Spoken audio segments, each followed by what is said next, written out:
Hello प्यारे बच्चों, फिर से स्वागत है एक बार आपका आपके और हमारे इस छोटे से प्यारे से चैनल काइनेटिक एकेडमी में। तो बच्चों, आज है हमारा वेक्टर एनालिसिस का लेक्चर नंबर 3। ठीक है। और यार वीडियो 2-3 दिन से 3-4 दिन से वीडियो नहीं बनी है ना, तो आपको परेशान नहीं होना है। कोई भी टॉपिक आपका छूटेगा नहीं, बहुत अच्छी तरह पढ़ाएंगे मजे के साथ। ठीक है। तो आज है हमारे पास सदिश योग की ग्राफीय विधि, है ना।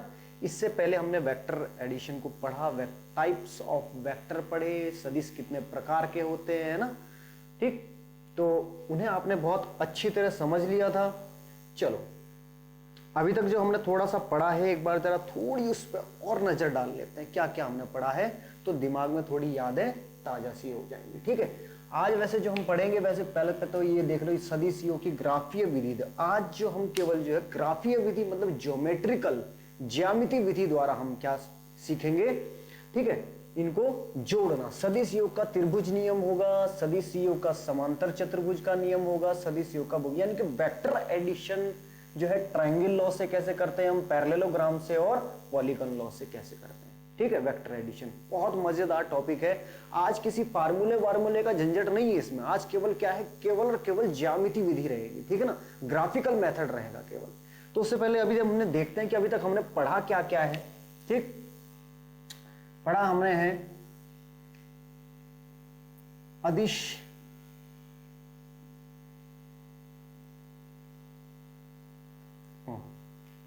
मात्र गलत हो गई यार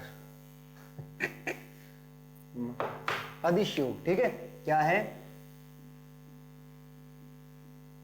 हाँ, अदिश योग। ठीक, स्केलर एडिशन है ना, स्केलर एडिशन। दूसरा है हमारा सदिश योग,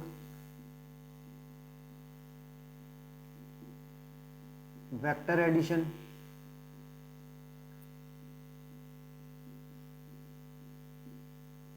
रात के सन्नाटे में पढ़ने का मजा ही कुछ और है बच्चों, है ना। अभी टाइम चलो छोड़ यार, बताता नहीं, वरना तुम सोचोगे सर कुछ ज्यादा ही तारीफ कर रहे हो अपनी। वैसे टाइम इस समय 2:30 बज चुके हैं। ठीक है, 2:30 बज चुके हैं इस समय, टाइम रात के 2:30 बज रहे हैं और एकदम सन्नाटा है चारों तरफ। चल, उस सन्नाटे से हमें कुछ नहीं लेना, हमें हमारा लेक्चर बहुत बढ़िया चल सके। ठीक है ना। दिन में बहुत डिस्टर्बेंस रहता है, आवाजें आती है, कभी किसी को रोक नहीं सकते हैं, आने जाने वाले लोग हैं बहुत सारे। ठीक है, चलो कोई बात नहीं।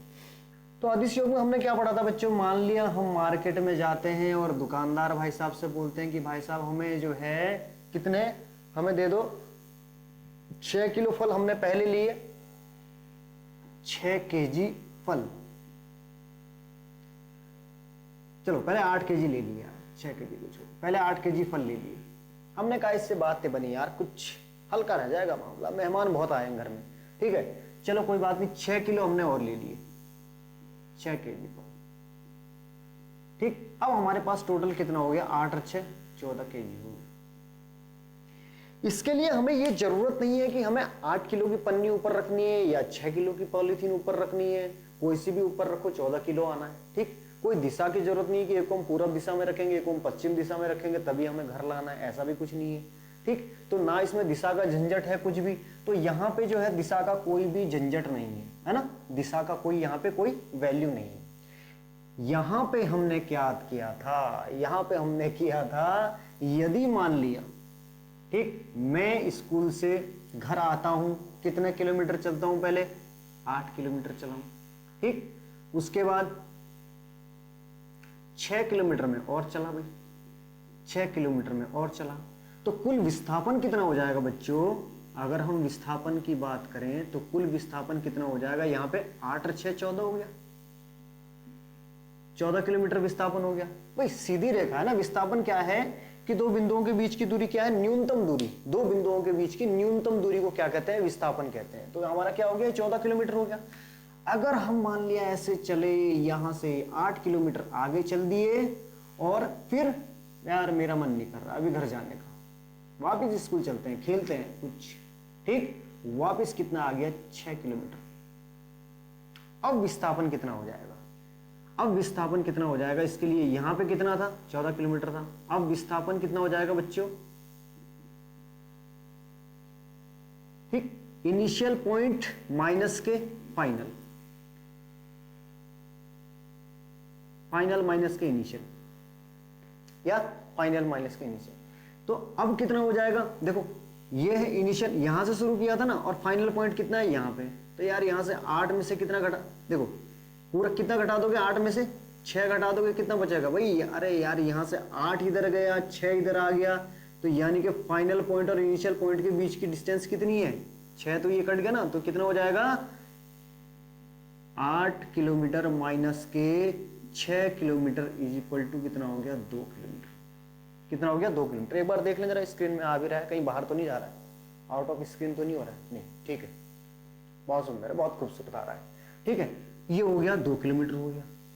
अब इसके बाद क्या करते हैं हम, देखो हमने कहा है कि नहीं यार वो 8 किलोमीटर जो है क्या है, पूरब दिशा में चला, 8 किलोमीटर पूरब दिशा में चला, फिर उसका मन किया कि नहीं यार मैं ऐसे नहीं जाना चाहता, मेरा मन तो ये कर गया कि मैं 6 किलोमीटर यहां से कौन सी दिशा में मुड़ गया, उत्तर दिशा में, ठीक, 6 किलोमीटर उत्तर दिशा में,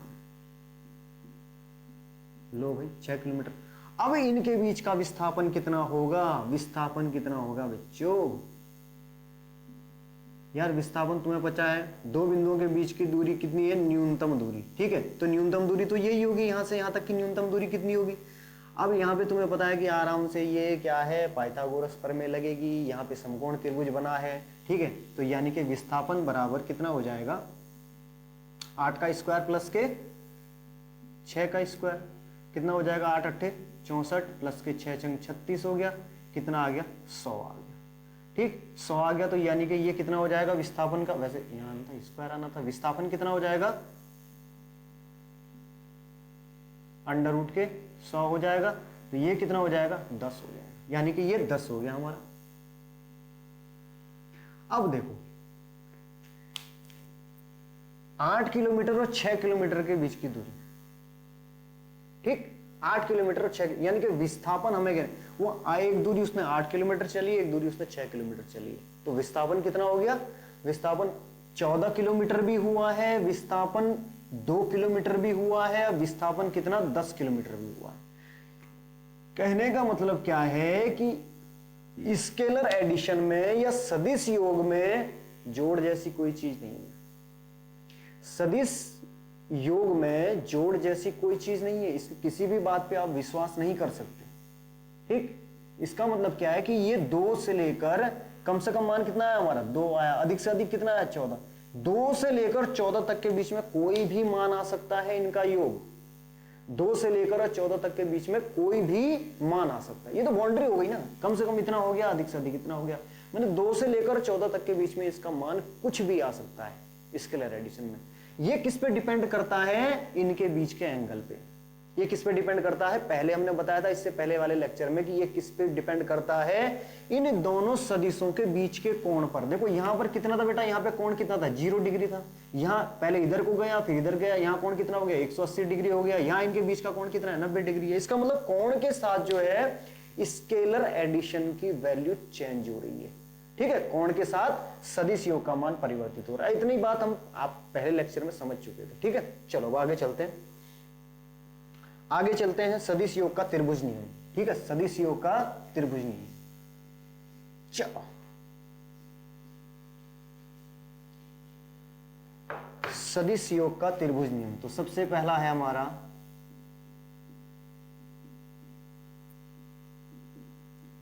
सदिश योग का त्रिभुज नियम,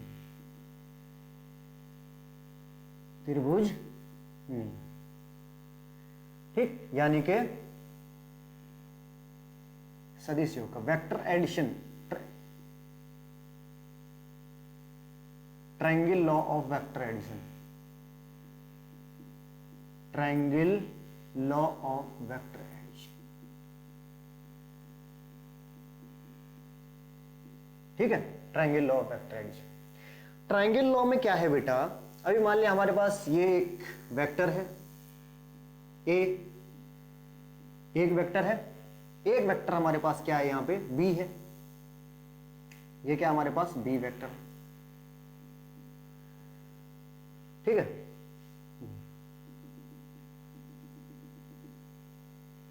एक ए सदिश है हमारे पास, एक बी सदिश है हमारे पास, ठीक।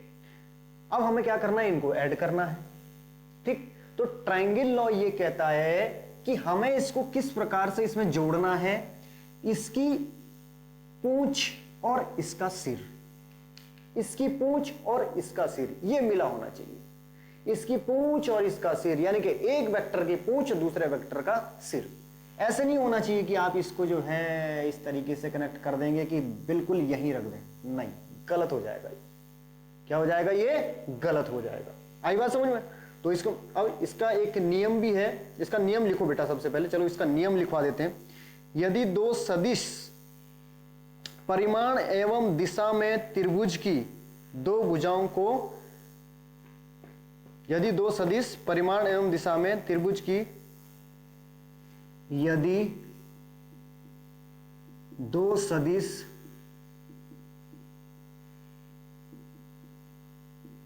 परिमाण एवं दिशा में, परिमाण एवं दिशा में त्रिभुज की दो भुजाओं से निरूपित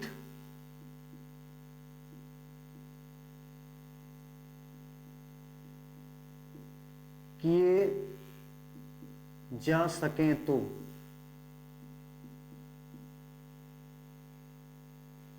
तो परिणामी का परिमाण, ठीक है, तो उनके परिणामी का निरूपित किए जा सके तो उनके परिणामी का, उनके परिणामी का परिमाण, उनके परिणामी का परिमाण त्रिभुज की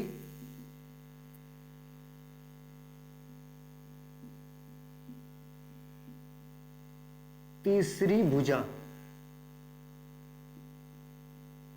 तीसरी भुजा के विपरीत क्रम, है ना, हाँ, विपरीत क्रम में निरूपित होता है, तीसरी भुजा के विपरीत क्रम में। अभी समझाते हैं इसे, ठीक है, पहले इसे उतार लो, विपरीत क्रम में निरूपित होता है।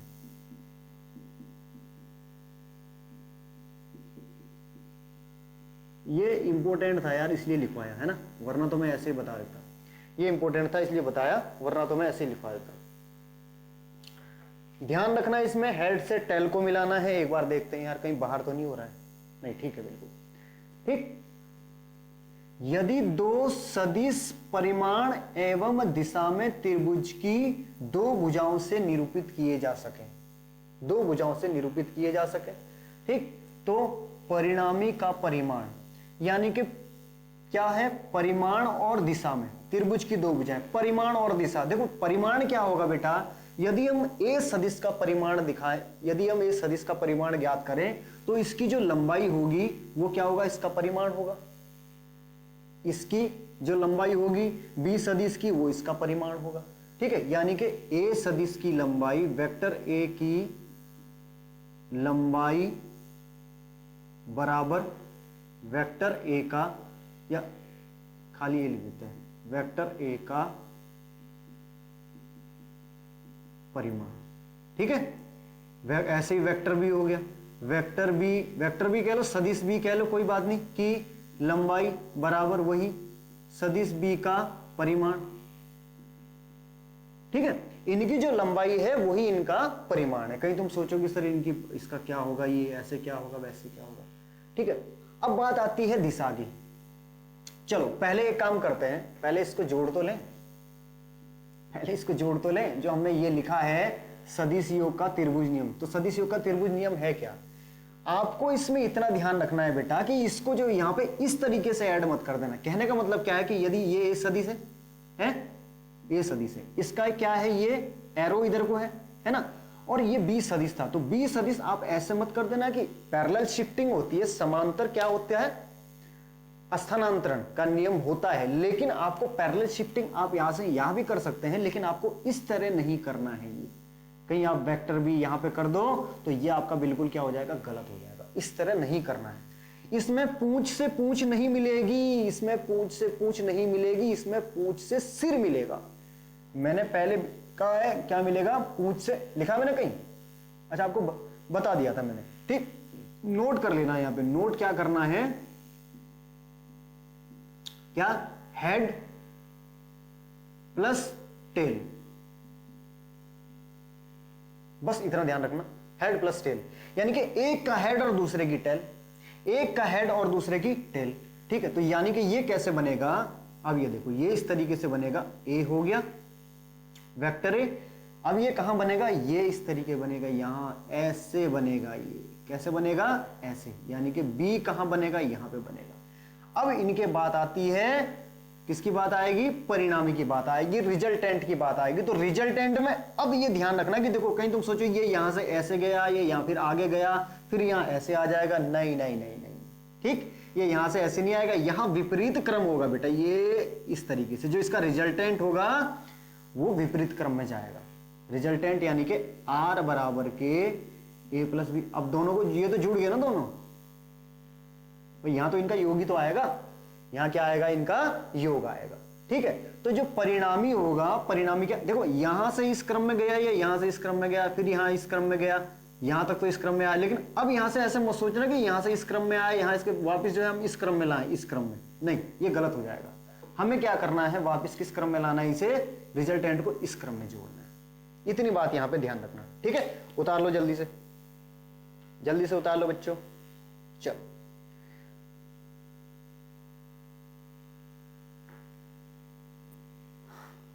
अब है ऐसे, यहां पर है परिणामी, ये जो आर है इसका परिमाण कितना होगा, यानी कि आर का परिणामी, आर का परिमाण कितना हो जाएगा, यानी कि आर की लंबाई, जो आर की लंबाई होगी वही आर का क्या होगा, परिमाण होगा, वही आर का परिमाण होगा, जो आर की यानी कि लंबाई होगी वही आर का क्या होगा बेटा, परिमाण, ठीक है। थोड़ा सा इसको ए ए ए ए ए ए ए ए आ, बस ऐसे कर दिया, ठीक है।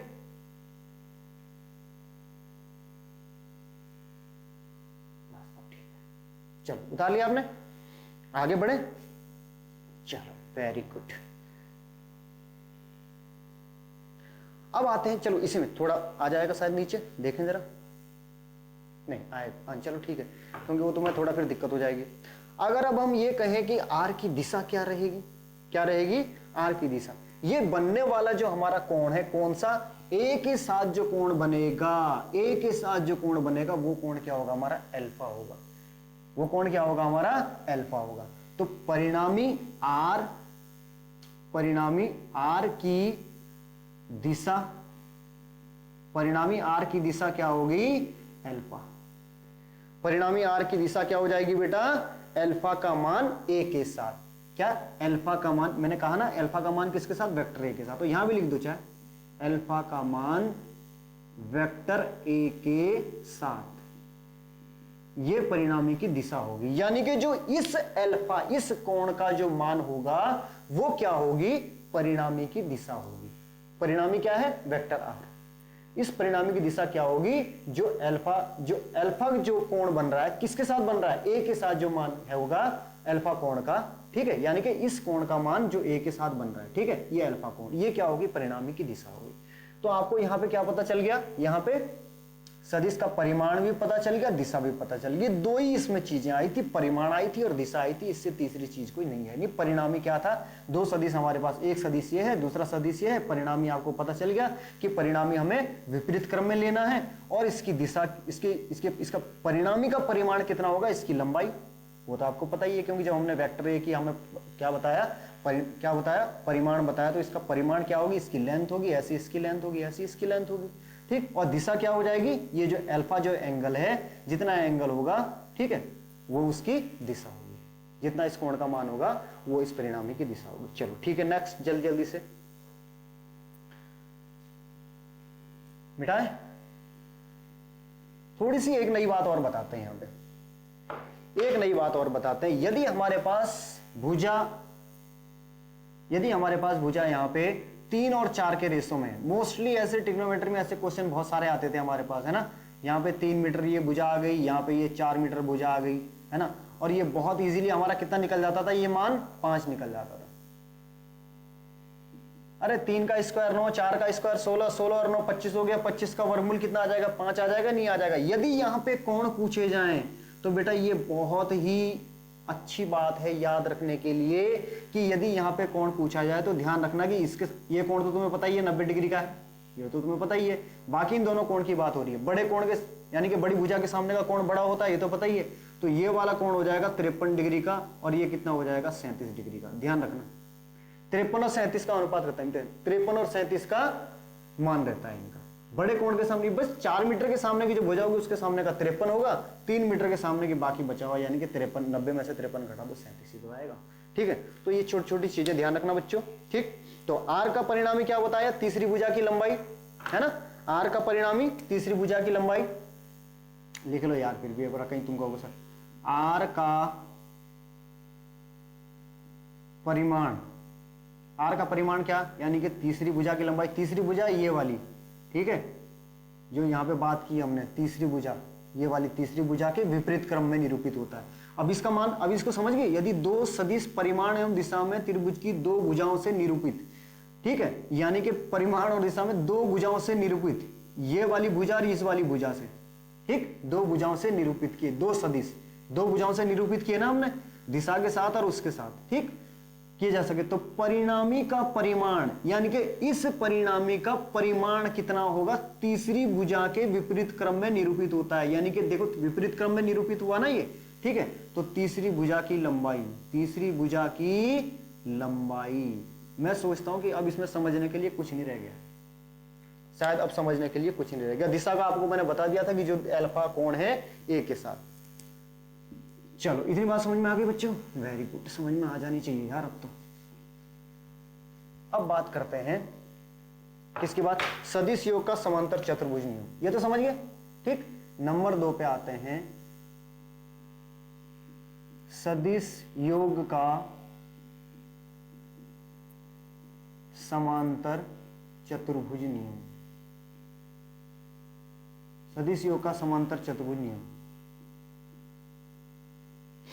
सदिश योग का समांतर चतुर्भुज नियम, ठीक है। तो ये क्या है, parallelogram law of vector addition, ठीक है, parallelogram of, sorry parallelogram law of vector addition, ठीक है, vector addition, parallelogram law of vector addition, ठीक है, बना दो बेटा पैरेललोग्राम। अभी मान लिया हमारे पास कोई एक भार है, कोई एक डिब्बा है यार, कोई एक ये भार है हमारे पास, कोई एक डिब्बा है, ठीक है, ये है, बढ़िया सा डिब्बा बनाओ। यहाँ पे एक आदमी ये खींच रहा है, एक आदमी इधर खींच रहा है, यानी कि इस डिब्बे को एक बल F1 कार्य कर रहा है इस पर, दूसरा बल क्या कार्य कर रहा है, F2, ठीक, एक इधर को खींच रहा है और एक ही इधर खींच रहा है। तो कहां को जाएगा ये डिब्बा, दोनों बल बराबर है, दोनों बल लगभग क्या है, बराबर, ठीक है। जब ये दोनों बल लगभग बराबर हो तो इसका मतलब क्या होगा कि डिब्बा बीचों बीच जाएगा, डिब्बा क्या होगा, इस तरीके से जाएगा ना बीचों बीच, ठीक, इस तरीके से जाएगा, ये इस तरीके से जाएगी, इसकी दिशा ये इस तरीके से जाएगा, ठीक है। तो इसको थोड़ा आगे कर दो, ये तो पैरेललोग्राम है, ठीक है, ये हमारा बल।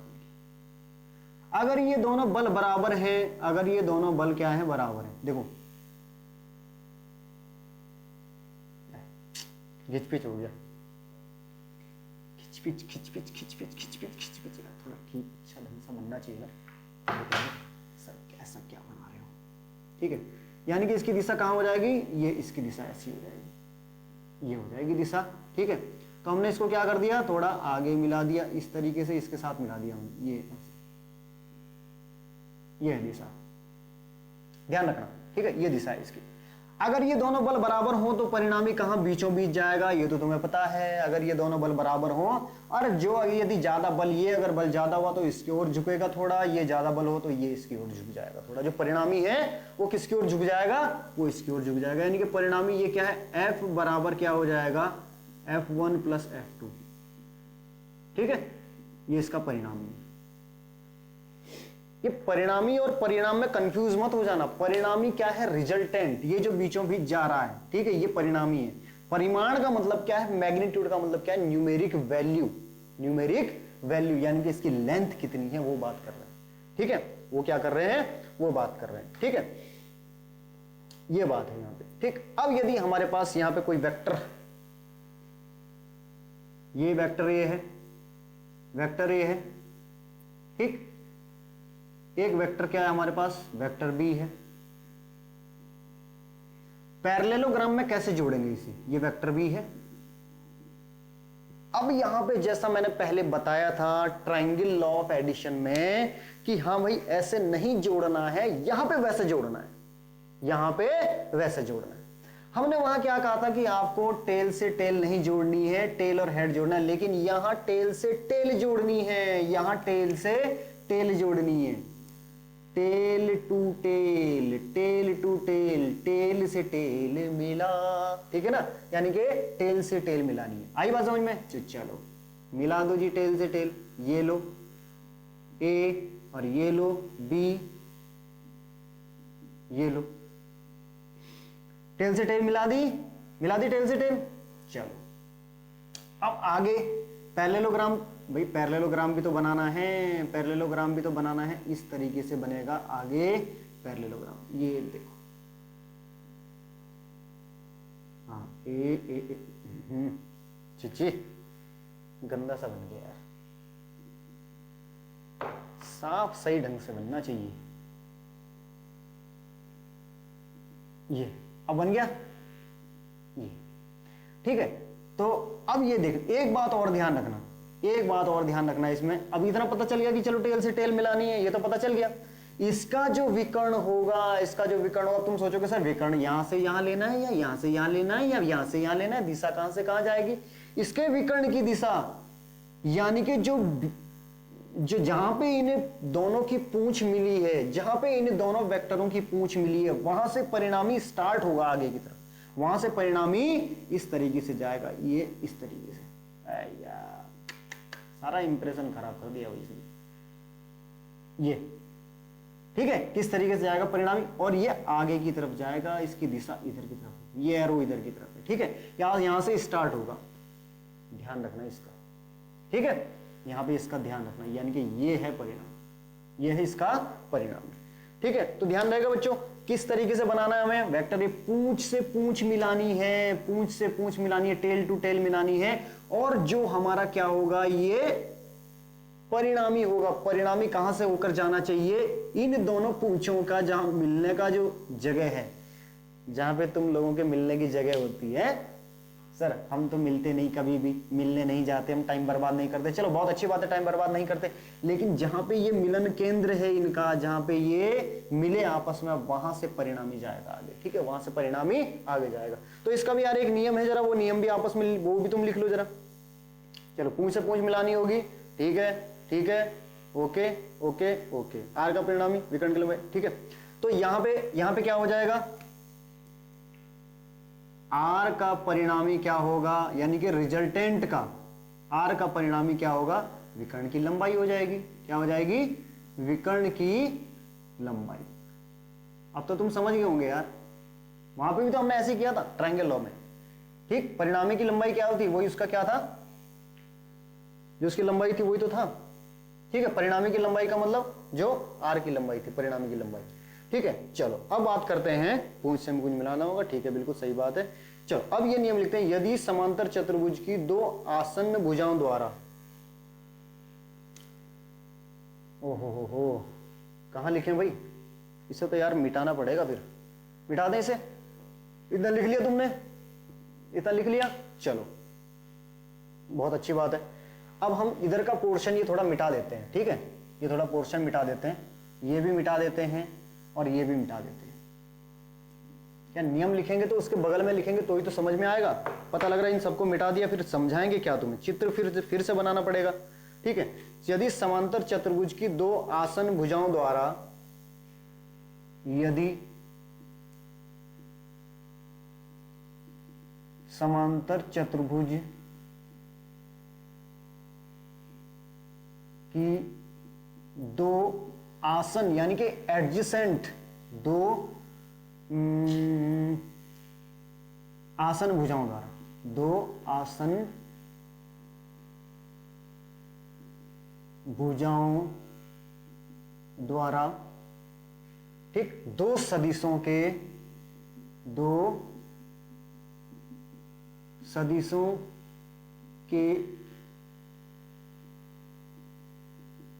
दिशा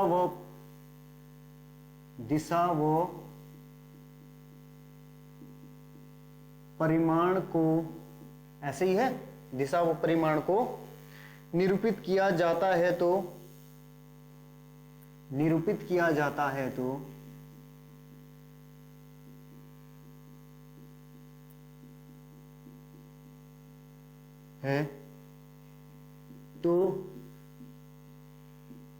उनके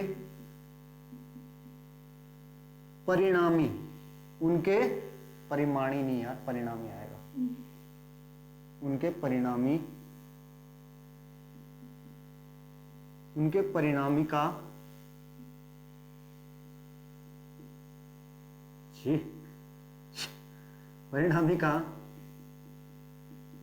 परिमाण व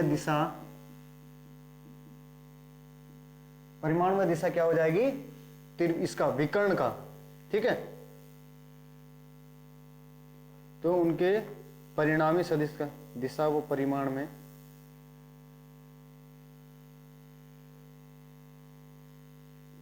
में उसी समांतर चतुर्भुज के विकर्ण द्वारा निरूपित होगा। तो उनके परिणामी का परिमाण व दिशा उसी समांतर चतुर्भुज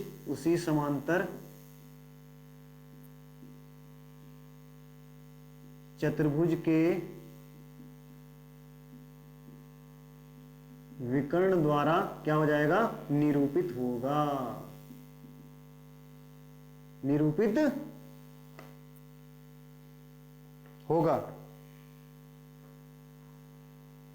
होगा।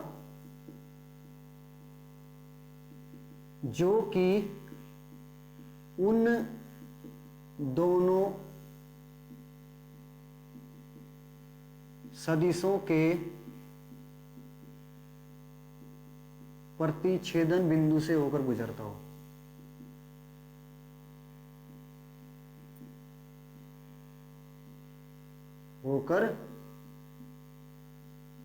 हो। आज जगह जगह ढोल नगाड़े सब बज रहे हैं। महाशिवरात्रि का पवित्र पर्व है, आज पवित्र रात है, इसी वजह से मैं भी आज सोया नहीं हूं बच्चों। बहुत अच्छा फील हो रहा है, बहुत एनर्जी मिल रही है। चलो ठीक है, अब आप बात करते हैं आगे। यदि समांतर चतुर्भुज की दो आसन भुजाओं द्वारा दो सदिशों के दिशा व परिमाण को निरूपित किया जा सके। दो आसन भुजाएं यानी कि एक जगह से मिलकर जो जा रही है, ये क्या है, आसन भुजाएं हैं, ठीक है। तो ये क्या कर रही है, परिमाण और दिशा को, भाई दिशा ये क्या है, ठीक यार, ये यहां पे तुम्हें पता है कि ये वाला क्या होती है, हमारी दिशा होती है। ए के साथ बनने वाला क्या हो जाएगा, ये अल्फा हो जाएगा। ये पूरा तो देखो थीटा होता है, ठीक है। तो उनके परिणामी यानी कि आर का परिमाण व दिशा, परिमाण यानी कि इसकी लंबाई, दिशा यानी कि एंगल विद वेक्टर ए समांतर चतुर्भुज के विकर्ण द्वारा निरूपित होगा। यानी कि विकर्ण ये बना दिया, इसके द्वारा निरूपित होगा जो कि उन दोनों सदिशों के प्रतिच्छेदन बिंदु से होकर गुजरता हो। जो कि उन दोनों सदिशों के, यानी कि ये विकर्ण इन दोनों सदिशों के प्रतिच्छेदन बिंदु, ये दोनों सदिश कहां मिल रहे हैं, यहां पे मिल रहे हैं ना। ये दोनों सदिश आपस में कहां मिल रहे हैं बेटा, यहां थोड़ी मिल रहे हैं आपस में यानी कि एक दूसरे से कहां मिल रहे हैं, यहां। इन दोनों के प्रतिच्छेदन बिंदु से होकर जाएगा विकर्ण। बात समझ में आ गई, ये कहा जा रहा है इसमें, ठीक है। इन दोनों सदिशों के प्रतिच्छेदन बिंदु से होकर गुजरेगा। बहुत सुंदर। चलो इसी बात पे हम एक क्वेश्चन करते हैं। इतना उतार लिया। चलो क्वेश्चन क्या है, ये क्वेश्चन लिखा जाएगा यार अब। चलो क्वेश्चन लिखते हैं, लिखना तो पड़ेगा ही, और कोई जरिया भी नहीं है हमारे पास। ठीक है, तो क्वेश्चन लिखते हैं जल्दी जल्दी से। सदिश ए का परिमाण 3 तथा दूसरे सदिश का परिमाण 4 है। क्वेश्चन क्या है, अगर हम ये लिख दें ए का परिमाण कितना है 3 और बी का परिमाण कितना है 4 है। ठीक है, ए का परिमाण बी है 4 इकाई। दोनों सदिश परस्पर क्या है, अभिलंबवत है। दोनों क्या हैं, दोनों सदिश परस्पर क्या है, अभिलंबवत, यानी कि 90 डिग्री, 90 डिग्री पर है एक दूसरे से, अभिलंबवत है। ठीक, तो आरेख, सदिश आरेख खींचकर, तो सदिश आरेख खींचकर क्या ज्ञात करना है, नंबर 1 a प्लस बी, शायद यही है। ठीक है, दूसरा क्या ज्ञात करना है, a माइनस के b, और तीसरा क्या ज्ञात करना है, a प्लस के 2b। हेलो जी, इतना महाभयंकर सवाल दे दिया। ठीक चलो कुछ नहीं यार, वेक्टर a यानी के वेक्टर a हो गया, 3 हो गया इसका मैग्नीट्यूड है ये 3। ठीक है, वेक्टर b, अब यदि बात सुन लो, यदि हम बात करें किसकी, यदि हम बात करें ट्राइंगल लॉ से, यदि हम इसे करेंगे, ठीक है, यदि हम ट्राइंगल लॉ से करेंगे तो हम इसे ऐसे करेंगे, वेक्टर बी कहां बनेगा हमारा, या इस तरीके से बनेगा। ठीक है, अगर हम ट्राइंगल लॉ से करते हैं, देखो b is equal to vector b बराबर कितना है 4। पहला हमने a प्लस बी कर रहे हैं ना, पहले के लिए कर रहे हैं हम, देखो a प्लस बी के लिए कर रहे हैं। ठीक है, a प्लस बी के लिए, तो ये कर दिया हमने 4। देखो यहाँ पे, अब तुम सोचोगे सर आपने ये क्यों बोला कि पहले के लिए कर रहे हैं, पहले के लिए इसलिए कर रहे हैं क्योंकि ये भी पॉजिटिव है, ये भी पॉजिटिव डायरेक्शन में है। ठीक है, तो ए के लिए पॉजिटिव डायरेक्शन ये, बी के लिए ये रहेगी पॉजिटिव डायरेक्शन। ठीक है, तो यानी कि यहाँ पे हम ट्राइंगल लॉ में क्या होता था हमारे पास कि हेड और टेल, हेड और टेल, फिर जो हमारा रिजल्टेंट बनता था वो ऐसा होता था, है ना, और ये उसकी डायरेक्शन होती थी, ये उसकी डायरेक्शन होती थी। ठीक है, ये तो हमारा बन गया, यानी कि r बराबर कितना आ गया, ये कितना आ जाएगा, देखो 4 का और 3 का मैंने पहले ही बताया था ना, तो मैं कितना आ जाएगा 5 आ जाएगा, ये कितना आ जाएगा 5। भाई पाइथागोरस थ्योरम से निकाल दिया। ठीक है, यहां तो हम यूज कर ही सकते हैं पाइथागोरस थ्योरम, ये इतना हो गया, कोई दिक्कत नहीं है। ठीक, अब बात करते हैं हम इसे, यूनिट जो भी लिखना चाहोगे, देखो सेंटीमीटर लिखना चाहोगे सेंटीमीटर लिख देना है यार। ठीक है, ये सेंटीमीटर हो गया, पाइथागोरस थ्योरम से हो गया, कर लोगे ना इतना तो, अरे यार इजी तो है, इसका स्क्वायर बराबर OMN, ये भी नहीं कर पाओगे क्या, ON का स्क्वायर बराबर क्या होता है, OM का स्क्वायर प्लस के MN का स्क्वायर होता है। ठीक है, तो ON का स्क्वायर इज इक्वल टू 3 का स्क्वायर प्लस के 4 का स्क्वायर, 9 प्लस के 16 प्लस 25 हो गया। ठीक है, ON square is equal to 25 हो गया, तो ON बराबर कितना हो जाएगा, यदि हम ON ये करें रूट हो जाएगा, इसका क्या आ जाएगा 5 आ जाएगा, यही 5 तो आया यहाँ पे। ठीक है, यही 5 आया हमारे पास यहाँ पे। मैग्नीट्यूड निकाल दो तो भी यही वैल्यू आएगी, मैग्नीट्यूड में क्या हो जाएगा, मॉड हो जाएगा, यही मान तो आएगा। क्या मॉड में क्या होता है, केवल माइनस ही तो हटता है। ठीक है, ये आ जाएगा, अरे मॉड ही तो निकाला एक तरीके से हमने यहाँ पे। चलो अब बात करते हैं किसकी, a माइनस बी की। सेकेंड में क्या बात करते हैं, वेक्टर a माइनस के वेक्टर के b, वेक्टर a माइनस के वेक्टर b। ठीक है, vector a minus vector b क्या, अब a ये बन गया भाई, वेक्टर a हो गया। अब b क्या है बेटा, b है वेक्टर माइनस वाला, यानी कि माइनस में क्या है, मैग्नीट्यूड तो वही रहेगा। a बराबर कितना है, ये 3 सेंटीमीटर हो गया। ठीक, b में, b का क्या है, अरे इसको ऐसे भी तो लिख सकते यार, ये क्या है एक्चुअल में, a माइनस के, सॉरी प्लस के माइनस के बी। ऑपोजिट वेक्टर है ना, अरे ऑपोजिट वेक्टर है तो क्या है, इसकी डायरेक्शन ही तो चेंज होनी है, डायरेक्शन। अब बी की डायरेक्शन, अब ध्यान रखना भाई, बी जो बनेगा, बी यदि हम ट्राइंगल लॉ से बनाते हैं तो बी इस तरीके से बनेगा। किस तरीके से, ये यहां से, ध्यान रखना यहां से मत बना देना, टेल टू टेल मत मिला देना, ये पैरेललोग्राम के लिए है, टेल टू टेल मत मिला देना। यहां से कैसे बनेगा, ये यहां से ऐसे बनेगा। अब यहां पे क्या है, बी की वैल्यू क्या है, माइनस के 5 सेंटीमीटर। यहां तो कोई दिक्कत नहीं है, लेकिन अब जब हम आर की वैल्यू निकालेंगे, सॉरी माइनस के 5 नहीं, अच्छा है, गलती हो गई, ठीक है। तो आर की वैल्यू जब हम निकालेंगे तो 5 सेंटीमीटर ही आएगा, ध्यान रखना इसका। आर की वैल्यू जब आएगी तो 5 सेंटीमीटर ही आएगी, यानी कि एडिशन से कोई फर्क नहीं पड़ा, अरे डायरेक्शन चेंज हुई है, बाकी मैग्नीट्यूड में कोई परिवर्तन नहीं आएगा। पहले ही सिखाया था हमने वहां विपरीत, इसमें विपरीत सदिश की जब बात हुई थी, तो ये आ गया, ठीक है।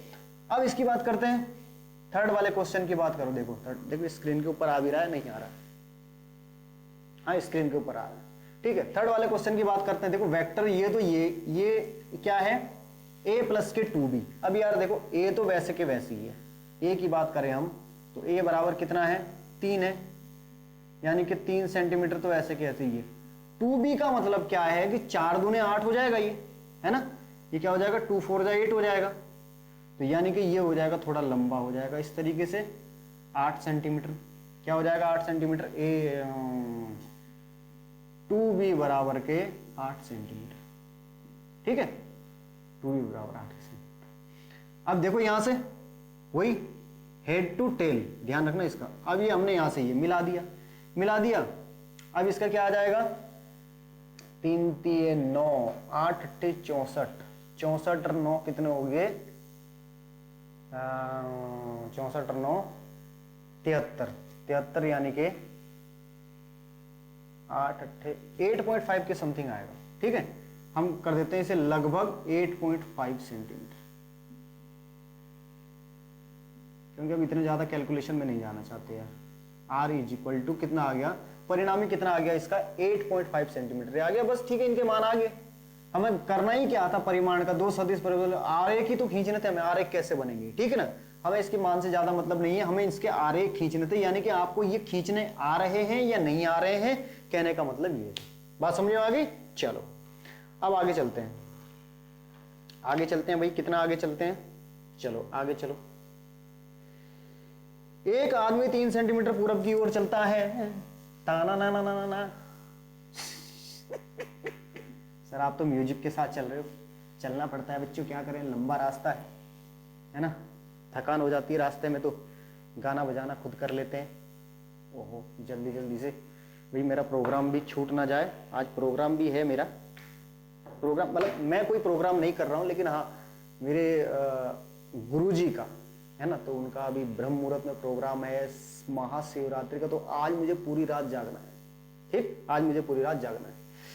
तो अभी प्रोग्राम देख के ही आया था मैं उनका, तो अभी थोड़ी देर के लिए मैंने कहा चलो अपना काम भी कर लेते हैं कुछ ना कुछ, ठीक है, ऐसे बैठे रहूंगा पूरे दिन तो पूरी रात, वो भी ठीक नहीं है, तो सोचा कि तब तक वीडियो बना दूं आपके लिए, वीडियो लेक्चर बना दूं, उसके बाद ब्रह्म मुहूर्त में टाइम हो जाएगा तब तक, ठीक है। चलो अब क्वेश्चन आते हैं, एक आदमी 3 मीटर पूरब की ओर चलता है, क्वेश्चन नंबर 2 स्वाहा।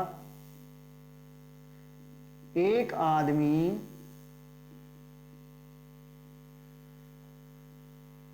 कितना, 3 मीटर पूरब की ओर चलता है, बहुत अच्छी बात है, पूरब की ओर ही चलना चाहिए। 3 मीटर पूरब की ओर चलता है, सुबह सुबह पूरब की ओर चलना चाहिए ना, चलता है।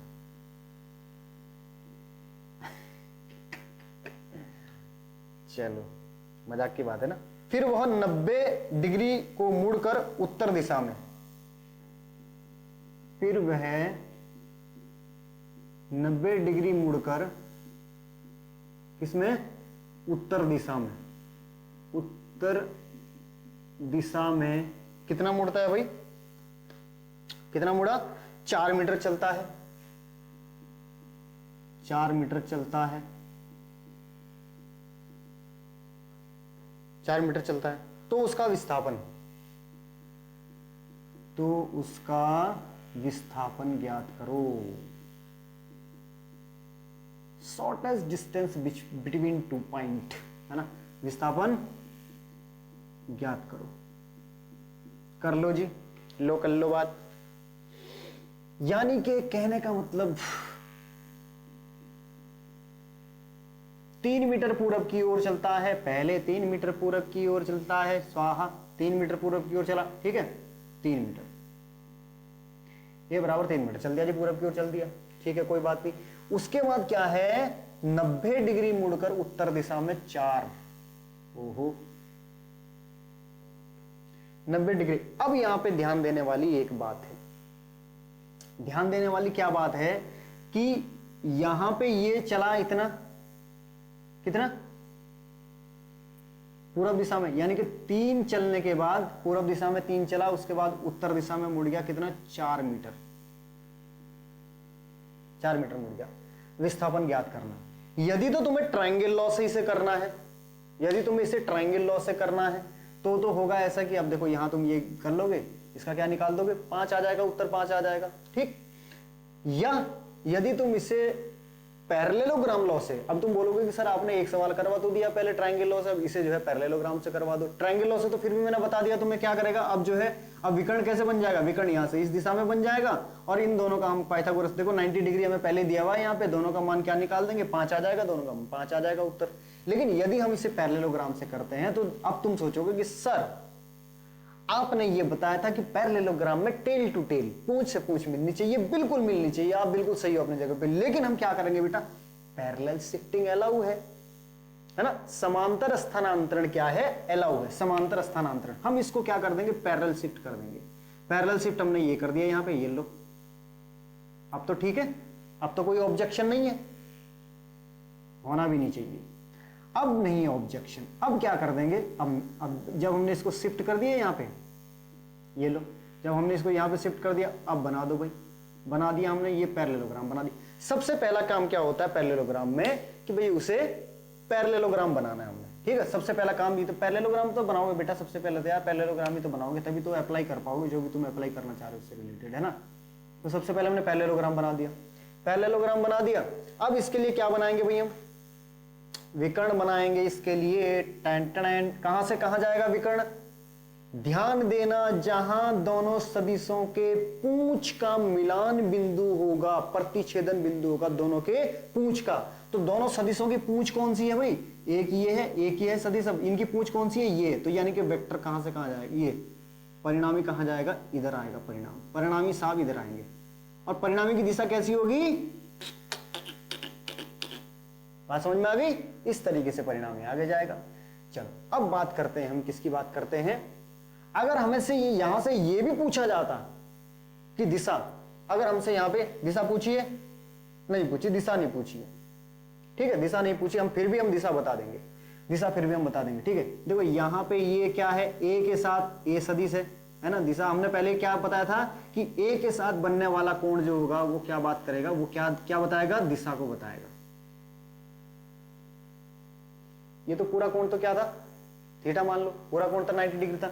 ये हमारा क्या हो गया, अल्फा विद रिस्पेक्ट टू ए, ए के साथ बनने वाला कोण, ठीक है, ए सदिश के साथ बनने वाला कोण जो होगा वो हमारा दिशा को बताएगा। तो ये तो तुम्हें पता है कि ये वाली तो परिणामी तो कितना आ गया, 5 मान आ गया, इसका तो कितना आ गया, 5 सेंटीमीटर आ गया, ये तो आंख बंद करके ज्ञात कर सकते हो। अब बात आई जब दिशा की बात आई, जब दिशा की बात, तुम्हें पता है ये एंगल 90 डिग्री का, ये भी 90 डिग्री का होगा, तो इसका मतलब ये कितना हो जाएगा, 45, अल्फा इज इक्वल टू कितना हो जाएगा, 45। अरे यार जब परिणामी अगर बीच से जा रहा हो, कोई भी कोण तुम्हें पता हो और परिणामी अगर वहां बीच से जा रहा हो तो उसका एंगल क्या हो जाएगा, आधा हो जाएगा, अल्फा बराबर कितना आ जाएगा, 45 डिग्री। ऐसा होगा, ऐसा होगा,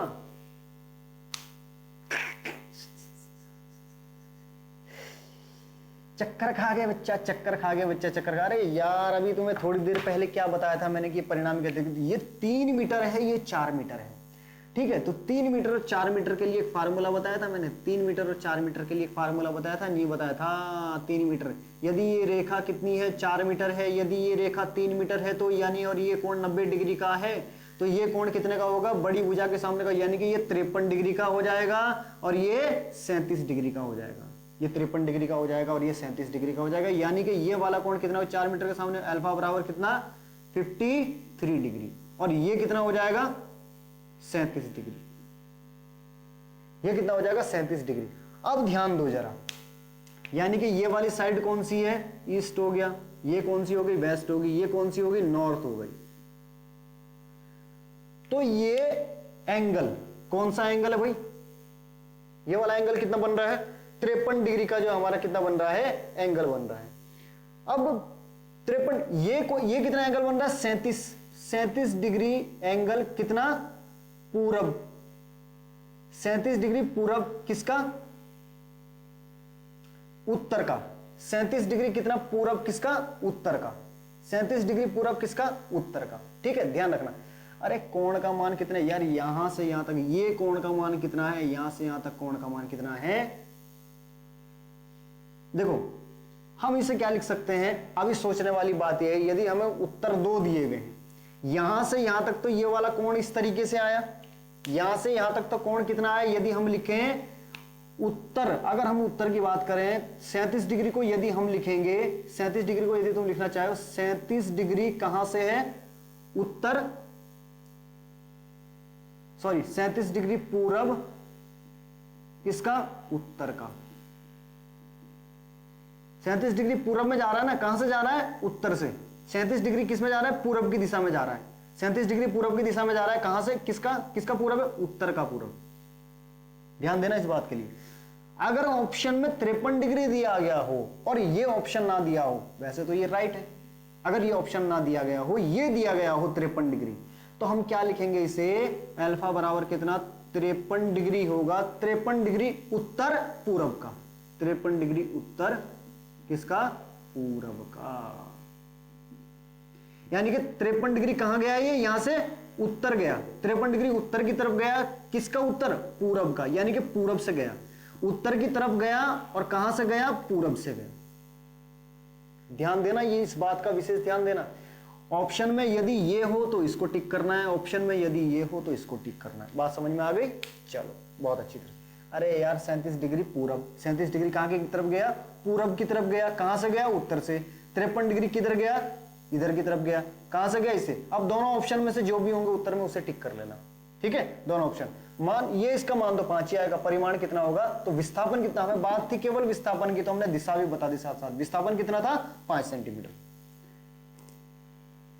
चलो सेकंड अभी एक देखते हैं, एक क्वेश्चन और करते हैं, एक क्वेश्चन और करें। चलो आई थिंक तुम समझ गए होंगे शायद, ठीक है। चलो हाँ, ये क्वेश्चन थोड़ा अलग है। सदिश ए का परिमाण 10 मात्रक है पश्चिम दिशा में। चलो इस क्वेश्चन को मिटा लेते हैं यार, नहीं तो बात नहीं बन पाएगी, बात नहीं बन पाएगी, बात नहीं बन पाएगी। सदिश ए का परिमाण 10 मात्रक पश्चिम दिशा में, क्वेश्चन नंबर 3 है।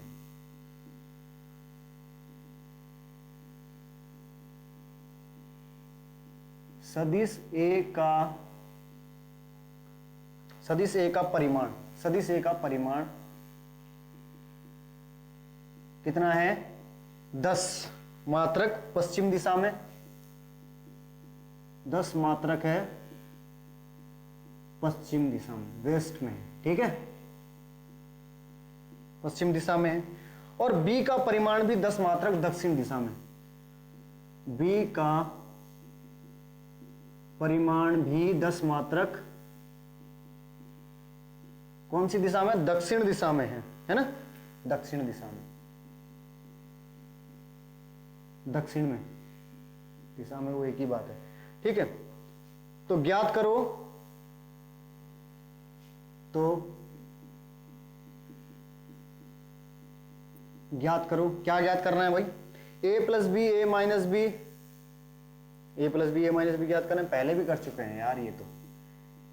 a प्लस के बी, बी ऑप्शन में करना है a माइनस के बी, और जो सबसे जरूरी बात क्या है वो क्या है, दिशा ज्ञात करनी है पश्चिम के सापेक्ष, ठीक है। परिमाण और दिशा इनके क्या ज्ञात करने हैं, परिमाण व दिशा, लेकिन दिशा क्या ज्ञात करनी है? दिशा पश्चिम के सापेक्ष। दिशा क्या ज्ञात करनी है? पश्चिम के सापेक्ष, यानी कि वेस्ट के रिस्पेक्ट में। ठीक है, वेस्ट डायरेक्शन के रिस्पेक्ट में डायरेक्शन क्या है? पश्चिम के सापेक्ष। बड़ा अजीब सा लग रहा है, चलो कोई बात नहीं, लगता ही पैरेललोग्राम। ठीक, 10 क्या था? कुछ भी मान लो, a is equal to 10, vector a is equal to 10 हो गया। ठीक, ये हो गया। Vector b is equal to कितना? 10 है, तो वेक्टर b कहां से लोगे बेटा? वेक्टर b यहां से लोगे। सॉरी, ये इधर रहेगी ना डायरेक्शन, क्या रहेगी? पश्चिम की तरफ है। वेक्टर a की डायरेक्शन क्या है? वेस्ट है। East, west, north, south. ठीक है, तो यानी कि वेस्ट रहेगी, वेस्ट वर्ड्स रहेगी। और इसकी किधर रहेगी? 10 बी की कितनी रहेगी? दक्षिण में। दक्षिण किधर है? नीचे की तरफ है दक्षिण। ये लो, tail to tail, tail to tail, B is equal to 10 मात्रक, बी इज इक्वल टू 10 मात्रक है। अब क्या करो? सबसे पहले क्या करना है? सबसे पहले तो हमें पैरेललोग्राम बनाना है। सबसे पहले तो हमें पैरेललोग्राम बनाना है। ये लो बना दिया है, ठीक है, ये बना दिया, पैरेललोग्राम बना दिया। इसको ये को यार, इसको ऊपर लिख लो, a इज इक्वल टू 10। ये b बुरा मान जाएगा। ठीक है, ये हो गया। अब तुम्हें क्या करना है? डायगोनल। डायगोनल तुम्हें पता है कि यहां से, जहां से दोनों विकर्ण शुरू, जहां से दोनों सदिश शुरू हुए थे, इनके प्रतिच्छेदन बिंदु से ये इस तरीके से जाएगा, इस तरीके से। लेकिन ये इसकी डायरेक्शन इधर रहेगी। क्या रहेगी? इसकी डायरेक्शन इधर रहेगी। अब यहां पे हम ज्ञात करेंगे, क्या ज्ञात करेंगे? जैसे हमने ओ पी क्यू नाम दे दिए इनको, ओ पी क्यू एस। ठीक है, हम ओ एस यानी कि विकर्ण भी हमें ज्ञात करना है ना। परिमाण तो यार, परिमाण क्या होगा इसका? परिमाण यही तो होगा, जो इसका मैग्नीट्यूड होगा वो क्या होगी? Length of diagonal, length of diagonal होगी। ठीक है, तो O S is equal to, O S का मान कितना हो जाएगा? चाहे ओ एस का मॉड ले लो, मान ले लो, एक ही बात है। अंडर रूट के अंदर कितना हो जाएगा? ये वाली साइड 10 और ये वाली साइड कितना है? 10, यानी कि 10 का स्क्वायर प्लस के 10 का स्क्वायर हो जाएगा। ठीक है, 10 का स्क्वायर प्लस के 10। चाहे तुम इसका, अब तुम इसको OS चाहे मॉड लगा लो या ना लगाओ, मॉड एक ही बात है भाई। कितना आ जाएगा यहाँ? 100 प्लस के 100 हो गया, बराबर अंडर रूट के अंदर कितना हो गया? 200 हो गया। ठीक है, तो यानी कि 10 अंडर रूट 2 क्या हो जाएगा? ये 10 अंडर रूट 2 आ जाएगा। आर बराबर 10 अंडर रूट 2 आ जाएगा, यानी कि रिजल्टेंट कितना आ गया? 10 अंडर रूट 2।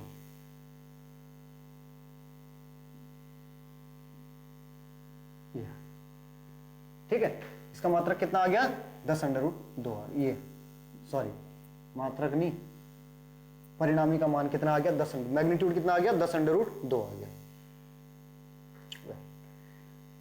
इन दोनों को जोड़कर ही तो आता है ये भी ध्यान रखना यार। इसको ऐसे बराबर a प्लस के बी, इन दोनों को जोड़कर आता है। ठीक है, इन दोनों को जोड़कर आता है ना।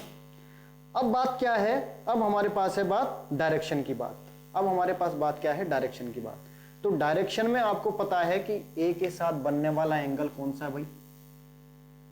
जो a के साथ बनने वाला एंगल था वो कौन सा है डायरेक्शन के? ये देखो, ये इस तरीके से है, हमने इसको थोड़ा अलग बना लिया है ना, ये इस तरीके से, और ये इस तरीके से है। ये भी 10 है और ये कितना है? ये तो 10 अंडर रूट 2 है। ए के साथ बनने वाला ये क्या है बेटा? ए के साथ बनने वाला है यार, ए के साथ बनने वाला ये है, यानी कि अल्फा ये वाला है। ए वाला ये था ना, तो ये तो है अल्फा, ये है अल्फा। अल्फा जो हमारा एंगल है ये फाइंड करना है। अब हमारे पास ये क्या है? जब ये 10 है तो ये भी हमारे पास 10 है, ये भी 10 है, ये भी 10 है। ये अल्फा जो हमें ज्ञात करना है ये क्या होता है हमारे पास? 10 अल्फा होता है। 10 अल्फा जो हमें डायरेक्शन फाइंड करनी होती है, इस दिशा में जो ज्ञात करनी होती है, वहां हमें जो अल्फा का मान निकालना होता है वो किसके उसमें निकालते हैं? 10 अल्फा। ठीक है, 10 अल्फा फार्मूला लगा दो। 10 अल्फा क्या होता है? लंब बटे आधार। लंब कितना है? 10 बटे आधार भी 10 ही है। अरे भाई इसके लिए क्या हो जाएगा? लंब ये हो जाएगा ना, आधार ये हो जाएगा। 10 बटे 10, 10 से 10 खत्म हो गया, 1 आ गया। तो 10 अल्फा इज इक्वल टू 1 किसका मान होता है? 10 में 10 45 का मान 1 होता है। 10 से 10 खत्म हो गया, अल्फा बराबर 45 डिग्री मान आ गया। अल्फा बराबर अल्फा का मान कितना आ गया? 45 डिग्री। अब 45 डिग्री कहां आया बेटा? 45 डिग्री देखो यहां आया मान, इसको क्या बोलोगे? 45 डिग्री यानी कि ये मान आया हमारे पास। 45 डिग्री कहां से? ये इस भाई कौन कौन सा है? ये है ना कौन, ये है हमारा 45 डिग्री दक्षिण। 45 डिग्री कहां गया? यहां से दक्षिण की तरफ गया ना। 45 डिग्री कहां गया? दक्षिण की तरफ। 45 डिग्री कहां गया बेटा? दक्षिण की तरफ। कहां से गया? पश्चिम से गया। कहां से गया? पश्चिम से। तो 45 डिग्री दक्षिण कहां से? पश्चिम से। कहां का? पश्चिम का।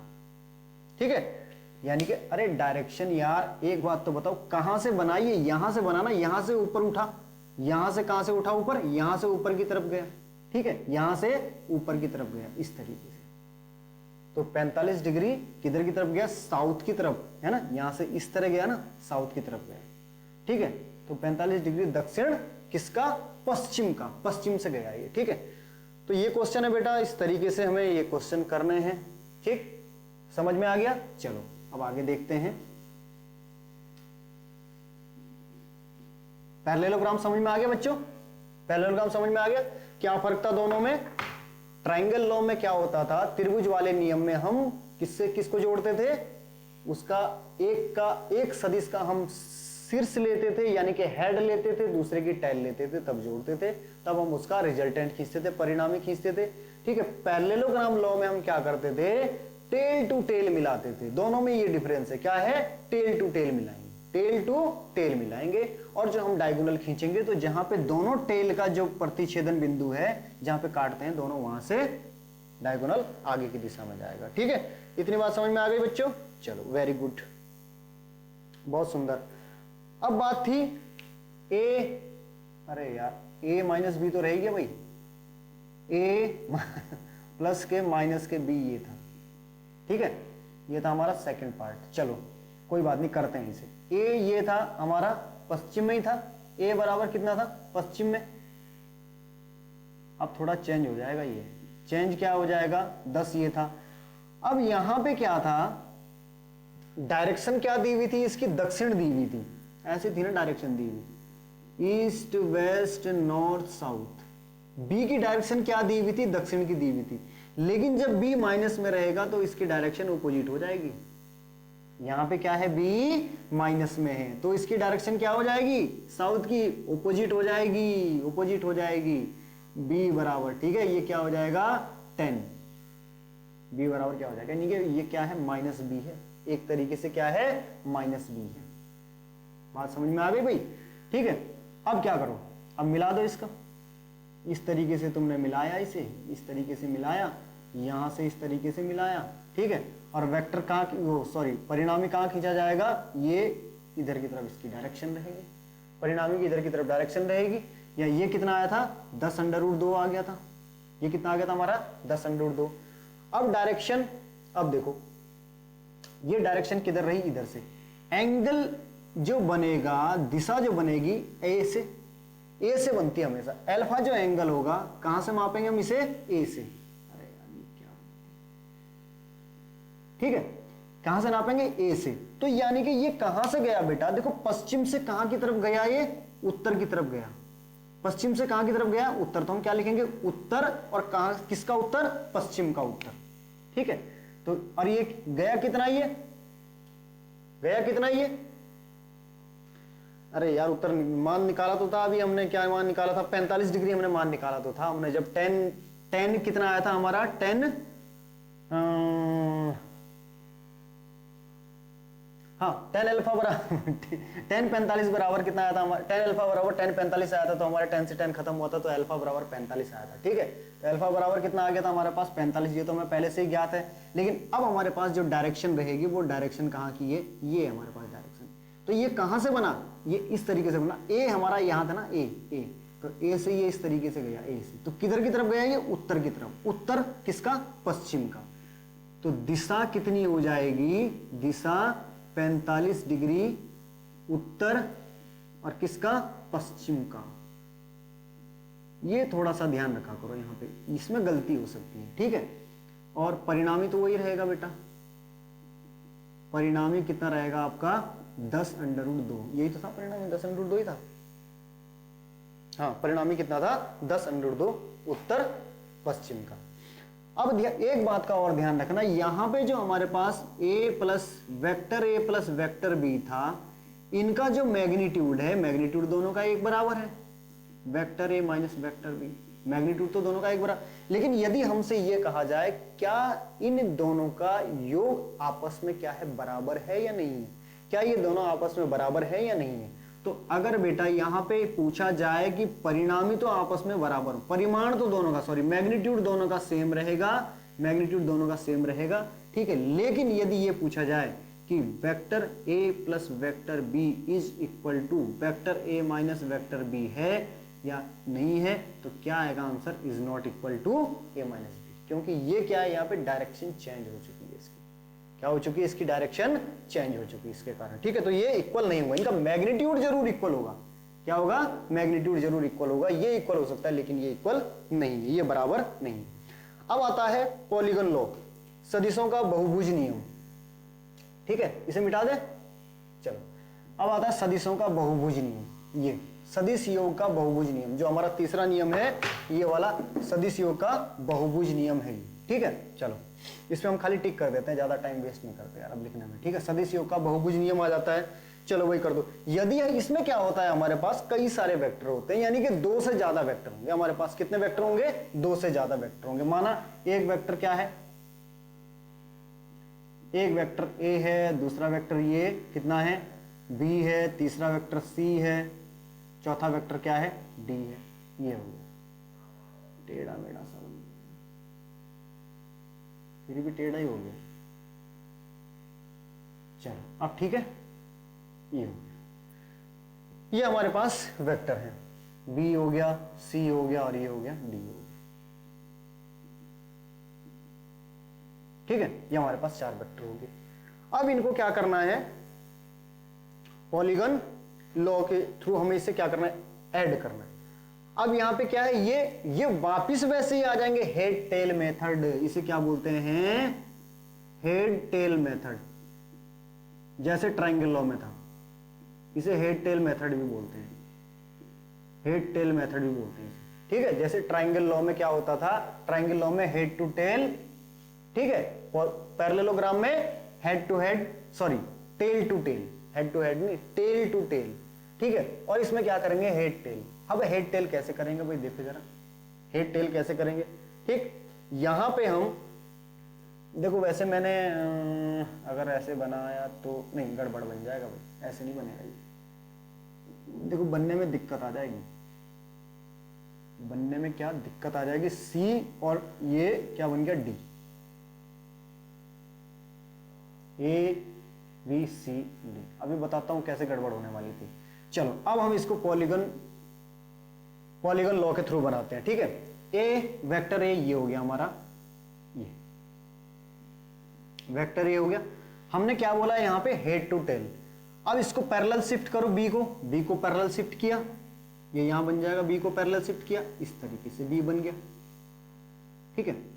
अब सी को पैरेलल शिफ्ट करो, कर दिया भाई सी को, इस तरीके से था सी, हेड टू टेल, पहले वाले का हेड दूसरे वाले की टेल से, दूसरे वाले का हेड तीसरे वाले की टेल से, इस तरीके से जुड़ेगा ये, ठीक है। अब क्या आ जाता है हमारे पास सी, तो चलो इसको इधर लिख लेते हैं ना, क्या लिखेंगे इसको, यहां लिख लेते हैं, head tail method, head tail method, ठीक है। अब सी को हमने ये देखो, यहां इन सबको क्या पैरेलल शिफ्टिंग कर रहे हैं, इनकी ध्यान देना, ये क्या है, सब पैरेलल शिफ्टिंग है, इसीलिए तो फिर मैंने मना किया था कि जो हम पहले बना रहे थे, क्योंकि बी और सी हमारे फिर क्या एक ही डायरेक्शन में बन रहे थे, बी और सी हमारे एक ही डायरेक्शन बन रहे थे, ठीक है ना, इसलिए मैंने वो चेंज किया था, जो तुम सोच रहे होंगे कि सर ने पता नहीं क्यों चेंज कर दिया, डी ये हो गया। अब ये बन गया, देखो ये सारे क्या पैरेलल, ये ए ऐसी डायरेक्शन में, यहाँ बी सी डायरेक्शन में, बी इस डायरेक्शन में, बी सी डायरेक्शन में, थोड़ा बहुत अब यहाँ पे तो पता यार अंतर हो ही जाना है थोड़ा बहुत, ठीक है, सी बिल्कुल सीधा है, सी बिल्कुल सीधा बनाया, और डी ऐसे था टेढ़े में, डी को ऐसे बनाया। अब यहां पे जो हम परिणामी बनाएंगे, जो रिजल्टेंट बनेगा, रिजल्टेंट फिर भी कैसे बनेगा, रिजल्टेंट की वही ऑपोजिट डायरेक्शन रहेगी। रिजल्टेंट की क्या रहेगी, ऑपोजिट डायरेक्शन रहेगी। ध्यान रखना, केवल और केवल रिजल्टेंट में ऐसा हो जाएगा कि रिजल्टेंट हमारा ऑपोजिट डायरेक्शन का रहेगा। रिजल्टेंट क्या रहेगा, ऑपोजिट डायरेक्शन का रहेगा, बिल्कुल ठीक है, रिजल्टेंट ऑपोजिट डायरेक्शन का रहेगा। ठीक है, तो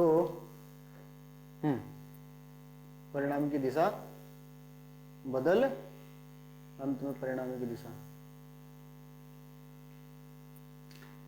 बिल्कुल ठीक है।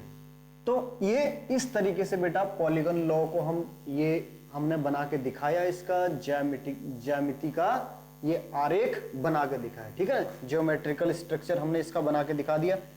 तो ये इस तरीके से यूज होना है। ठीक है, तो चलो ठीक है। अब इसके बाद आता है सदिश योग के गुण।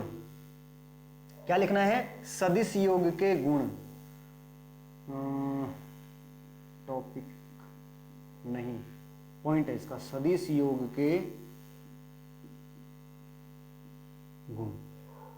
सदिश योग के गुण क्या है, सदिश योग का गुण यह है बेटा कि सदिश योग क्रम विनिमय नियम का पालन करता है। सदिश योग क्रम विनिमय नियम का पालन करता है। नंबर 1 क्या है, क्रम विनिमय नियम का पालन करता है, नियम का पालन करता है, पालन करता है। क्रम विनिमय नियम क्या हो जाएगा बेटा, ठीक, यानी कि यदि a प्लस बी है, वेक्टर a प्लस के vector b is equal to vector b plus के vector a, vector b plus के वेक्टर a। ठीक है, वेक्टर b प्लस के वेक्टर a। चलो कैसे होगा भैया, भाई देखो जैसे वेक्टर a पहले आ गया, ये वेक्टर a है हमारे पास, ठीक, ये हमारे पास वेक्टर b है, ये हमारे पास क्या है, वेक्टर b है। हमने पहले a को, ठीक, क्रम विनिमय नियम में हमने इसको क्या कहां शिफ्ट किया, यहां इसे शिफ्ट करेंगे। क्या करेंगे हम, इसे यहां शिफ्ट करेंगे। चलो भाई कर दो, इसे यहां शिफ्ट करो, यहां शिफ्ट कर दिया हमने। ये a, ये क्या है, b है, इस तरीके से जोड़ दिया हमने इसे, यहां से ये इस तरीके से हमने इसका रिजल्टेंट बना दिया। ठीक है, यहां से हमने क्या बना दिया, इसका रिजल्टेंट बना दिया क्रम विनिमय नियम में। ठीक, ठीक है, ये हो गया। अब यदि हम इसको एक चीज की गड़बड़ हो गई, क्या है, हमें इसे पैरेललोग्राम के थ्रू बनाना था। किसके थ्रू बनाना था, पैरेललोग्राम के थ्रू बनाना था। तो यहां पे ये इस तरीके से ये किया जाए, क्योंकि इसको तो हम फिर उसमें दिखाएंगे ना, इसको हम किसमें दिखाएंगे, जो ये हमारे पास दो क्या है, दो नियम है, क्रम विनिमय नियम, यानी कि a प्लस बी में तो हमने इसे दिखा दिया, अब दूसरा क्या दिखाएंगे, b प्लस ए में दिखा दिया। तो a हमारे पास ये हो गया a, और दूसरा क्या हो जाएगा, b कैसे बनेगा हमारे पास, b हमारा ये बनेगा इस तरीके से, ये था हमारा, क्योंकि यहां तो टेल टू टेल मिलनी है, यहां टेल टू टेल मिलनी है। वेक्टर a ये था हमारे पास, वेक्टर a क्या था, ये, और वेक्टर b क्या था हमारे पास, ये था वेक्टर b था हमारे पास। ठीक है, ये वेक्टर b था हमारे पास, ये वेक्टर a है। तो इसको हमने जब ऐड किया यहाँ पे पैरेललोग्राम के थ्रू, तो यहाँ पे ये इस तरीके से ये बना, ठीक है, इस तरीके से ये बन गया। और कैसे बनेगा इसका विकर्ण, तुम्हें पता ही है, विकर्ण की दिशा ये इस तरीके से रहेगी, विकर्ण की दिशा ये रहेगी। ठीक है, अब आ जाओ, अब यहां पे क्या है, यदि हम पहले वेक्टर a को लें, वेक्टर a को, और फिर बाद में वेक्टर, यानी पहले a को लिया फिर बाद में b को लिया, क्रम विनिमय नियम में, तो पहले हमने वेक्टर a को लिया, बाद में हमने वेक्टर b को लिया, ये बना दिया। ठीक है, ये क्या बन गया, vector a plus B, a plus B है। ठीक, r इज इक्वल टू कितना आ गया, a प्लस बी आ गया, भाई r is equal to a plus B आ गया। ठीक, r बराबर a प्लस बी आ गया। यहां पे अब हम देखो, इसको हमने चेंज किया, ये हो गया r हमारा, ये हो गया हमारा r। अब यदि हम पहले किसको लेते हैं, पहले यदि हम वेक्टर b को लेते हैं, पहले यदि हम किसको लेते हैं, वेक्टर b को लेते हैं, ये ले लिया भाई, पहले वेक्टर b को ले लो। चलो यहाँ पे क्या ले लिया हमने, वेक्टर b को ले लिया। ठीक, अब इसके बाद लेते हैं किसको, वेक्टर a को लेते हैं, वेक्टर ए को यदि हम लेंगे तो वेक्टर ए को कहां लेना पड़ेगा, वेक्टर ए को यहां लेना पड़ेगा भाई। हेड टू क्या रखना है, हेड टू टेल रखना है ना, वेक्टर ए को यहां लेना पड़ेगा, वेक्टर ए को यहां लेंगे तो फिर वही परिणामी। अब परिणामी की दिशा किधर आ जाएगी, देखो अब परिणामी की दिशा इधर आएगी, ध्यान रखना इसका, परिणामी की दिशा इधर आ जाएगी। क्या आ जाएगी, परिणामी की दिशा इधर आ जाएगी, आर। ये ठीक, इसका मतलब क्या है कि ये दोनों क्या है, इक्वल है। देखो ये वाला पार्ट कहां पे आया हमारा, ये वाला पार्ट तो हमारा यहां पे आ गया, ये वाला पार्ट हमारा यहां पे आ गया, ये दोनों पार्ट क्या हैं, इक्वल पार्ट हैं। तो यानी कि ये इसका क्या करता है, कम्यूटेटिव लॉ को फॉलो करता है, ठीक है, इसका पालन करता है इसका, ठीक है। यानी कि a प्लस बी का मान किसके बराबर आया, b प्लस ए के बराबर। यहां भी आर आया, यहां भी आर क्या आएगा, a प्लस बी को आएगा। अरे a और b तो एक ही बराबर है यार, a यहां पे भी उतना ही रहेगा, b यहां पे भी उतना ही रहेगा, यहां पे भी उतना ही रहेगा, यहां पे भी उतना ही रहेगा। यानी कि जो r का मान आएगा, जो रिजल्टेंट आएगा, उसमें कोई भी परिवर्तन नहीं आएगा, ठीक है। जो यहां पे r की वैल्यू निकलेगी वही यहां पे r की वैल्यू निकलेगी, ठीक है। ये है इसका मान।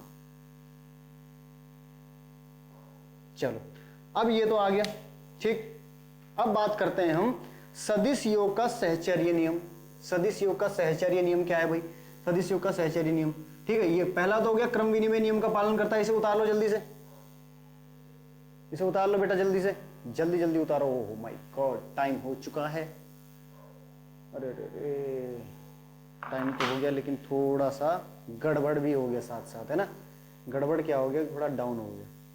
डाउन हो गया तो हम इसको ऐसे तो नहीं छोड़ सकते भाई, हाँ इस तरीके का, ये इस तरीके से, ठीक है। चलो अब इसे हम क्या करते हैं, सदिश योग के गुण में हमारा दूसरा नियम क्या है, दूसरा क्या है, सहचर्य नियम का, एसोसिएटिव लॉ का पालन करता है सदिश योग। दूसरा पॉइंट क्या है, सदिश योग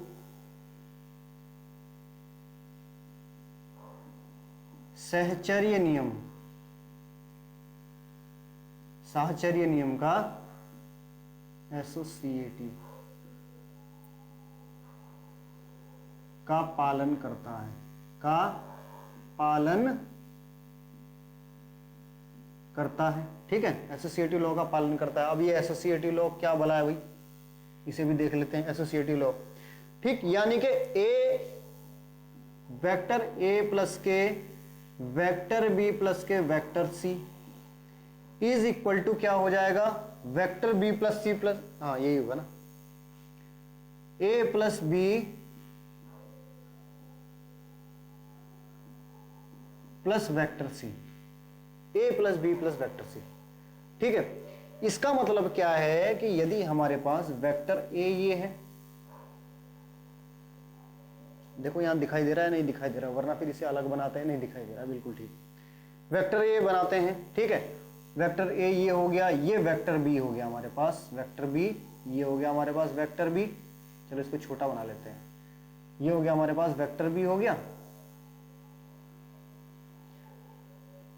ठीक है। वेक्टर बी हो गया हमारे पास, ठीक। यहां ये क्या है, इसको हम पॉलीगॉन लॉ से, क्योंकि यहां पे दो से ज्यादा क्या है हमारे पास वेक्टर है, दो से ज्यादा वेक्टर, तो हमने इसको क्या करना है, पॉलीगॉन लॉ से, यानी कि head to tail, head to tail, इस तरीके से हमने किया, पॉलीगॉन लॉ से कर रहे हैं हम इसे, ठीक है।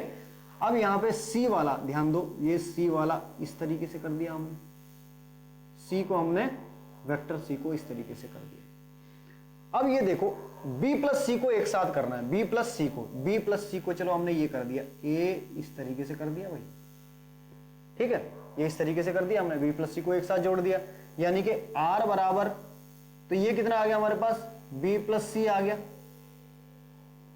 ये बी प्लस सी आ गया इसका मान। अब हमारे पास ये क्या बचा, ये आर बच जाएगा परिणामी, ठीक है, आर।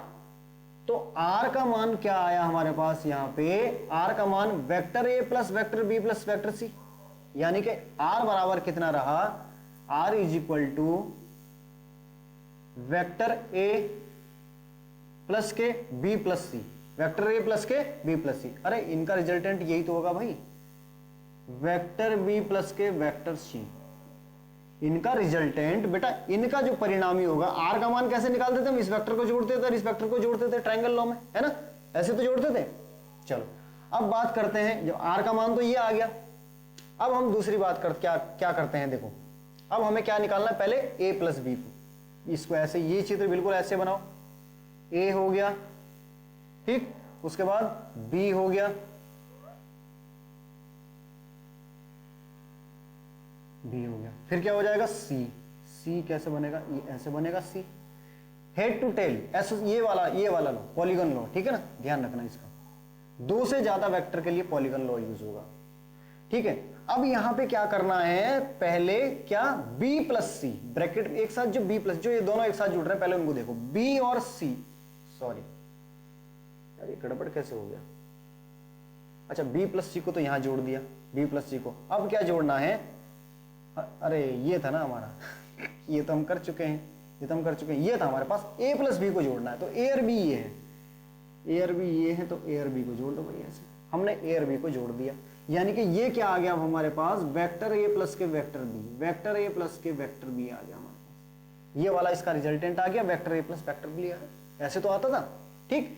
अब हमारे पास ये बच गया है, यानी कि ये रिजल्टेंट इस तरीके से, तो यहां पे रिजल्टेंट की क्या वैल्यू आएगी, vector a plus vector b plus vector c, आ गया बिल्कुल वही, vector a plus vector b plus vector c, तो यहां भी r का मान कितना आ गया बेटा, r का मान आ गया वेक्टर a प्लस के, कितना आ जाएगा, ब्रैकेट के अंदर वेक्टर b प्लस के वेक्टर c, यानी कि ये इसके इक्वल है, ये दोनों क्या है, इक्वल है। इसका मतलब क्या है, ये किस नियम का पालन करता है, फिर से गड़बड़ हो गया, फिर से ये नीचे आ गया, चलो इसको सामने में लिख देते हैं, r बराबर के,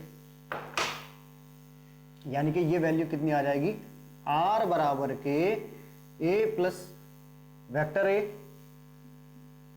प्लस के ब्रैकेट के अंदर वेक्टर b प्लस के वेक्टर c, तो यानी कि ये जो वैल्यू है ये और ये आपस में क्या हो जाएगी, इक्वल है।